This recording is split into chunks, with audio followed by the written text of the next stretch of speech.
सामाजिक, राजकीय, आर्थिक, कला, सांस्कृतिक, कृषी असो वा असो औद्योगिक किंवा असो वैद्यकीय, आम्ही आपल्यापर्यंत पोहोचवतो देशातील, महाराष्ट्रातील, मराठवाड्यातील सर्व क्षेत्रातील वित्तम बातमी.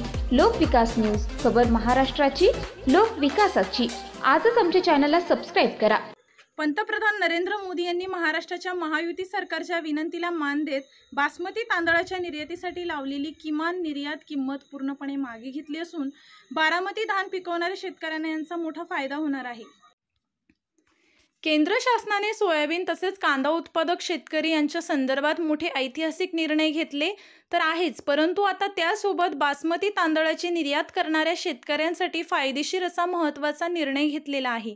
पंतप्रधान मोदी यांनी महाराष्ट्राच्या महायुती सरकारच्या विनंतीला मान देत बासमती तांदळाच्या निर्यातीसाठी लावलेली किमान निर्यात किंमत सुद्धा पूर्णपणे मागे घेतलेली आहे. त्यामुळे बासमती धान पिकवणाऱ्या शेतकऱ्यांना देखील याचा फायदा होणार आहे.